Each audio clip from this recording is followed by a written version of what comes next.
feel like Judge Judy with this thing. Is there something wrong with you?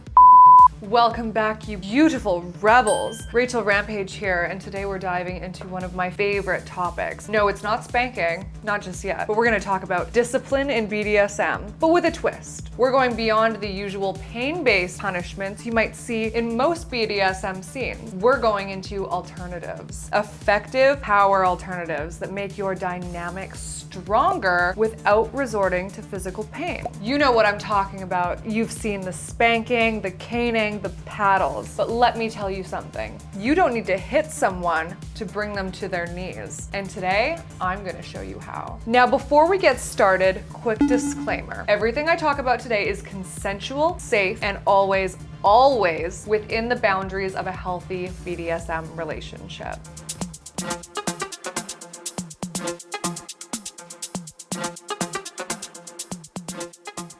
All right, let's set the stage. In BDSM, discipline is more than just punishment. It's about reinforcing boundaries, guiding behavior, and keeping the power dynamic in check. The classic image is one you've seen in porn. The spanking, the flogging, the caning, but not all BDSM relationships have to look like that. Not every scene has to be about pain. The goal of punishment in BDSM is simple: to deter unwanted behavior. For example, if your submissive breaks a rule, like let's say they accidentally swear when they're not supposed to, physical punishment, a spanking perhaps, might be used to make them think twice next time. But here's the catch. If your submissive loves pain, if they're a true masochist or a brat who loves the resistance, physical punishment might not work. In fact, it can encourage the behavior you're trying to correct. So now instead of correcting the behavior, you're fueling the fire. And the lesson, yeah, that's probably gonna be lost.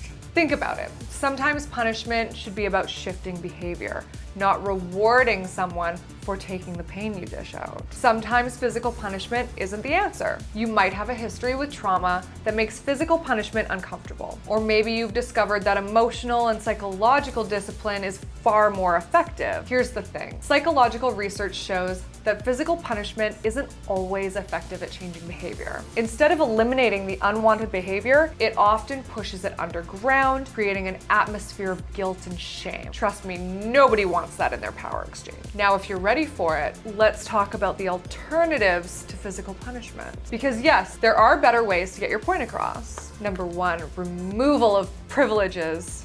Take your computer away. This is simple, but effective. Think about it. You're not going to take away their computer for a week just because they cursed once, but maybe you limit their access to their favorite TV show or video game for a day. You'd be shocked at how quickly they'll start to appreciate the little things they take for granted. This method gives them time to reflect and makes them think twice before they break the rules again. However, if you're going to use this method, make sure the punishment is proportional to the infraction. And always remember, privacy should never be violated. If you're restricting access to everything, you're crossing into abusive territory. Next up, healthy behaviors as a form of punishment. Instead of taking away something, you're introducing something that encourages better habits. No dessert after dinner, no fast food, no caffeine after 5 p.m. That one always works. You're not punishing them with pain, you're guiding them towards better choices. Sure, they'll probably grumble at first, but deep down, they'll appreciate the structure. The trick is to make it consistent, but not so extreme that they end up more cranky than anything else. Number 3, classic timeout technique. Yes, it sounds like something you would do to a child, but hey, if it works, it works. You could have them stand in the corner, or even better, write lines or an essay about their behavior. Trust me, making them step back and reflect on what they've done can be very effective for a bratty submissive. If you're dealing with a brat who lives for attention, taking that attention away is pure gold. No one hates being ignored more than a brat who craves attention, and that's the beauty of this approach. Number 4, extra chores. Let's talk about extra chores. Nobody enjoys doing work around the house, right? So put it to use. If your submissive slips up, make them responsible for all the laundry, or give them the job of cleaning the bathroom with a toothbrush. Oh, and yes, you can totally make it more sadistic by being arbitrary about it. Fill an entire bag of rice and make them pick it up each grain one by one. Lentils are good too. Talk about a lesson they won't forget. Extra chores are a great way to shift the focus from physical pain to mental discomfort, and you'll both walk away feeling more connected in the end. Number 5, non-painful physical discomfort. All right, so maybe you don't want to go full on pain, but you can still create discomfort. How? Try making them stand in a single wet sock for an hour. Love that.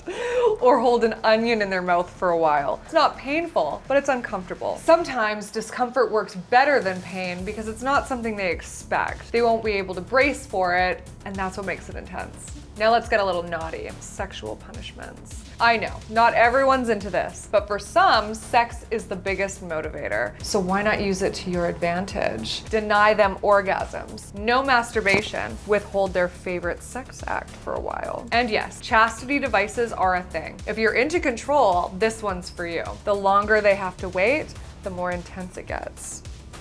So there you have it, folks. Alternatives to physical punishment that can work just as well, if not better in some cases. Discipline doesn't always have to involve pain, but it does have to involve trust, communication, and consistency. Remember, punishment is about teaching, not hurting. It's about guiding your submissive to better behavior and making sure they're held accountable. And of course, it is all about consent. So if you've got your own ideas on discipline, I want to hear them. Drop them in the comments below and let's start the conversation. Don't forget to like, subscribe, and hit that notification bell so you never miss a video. Until next time,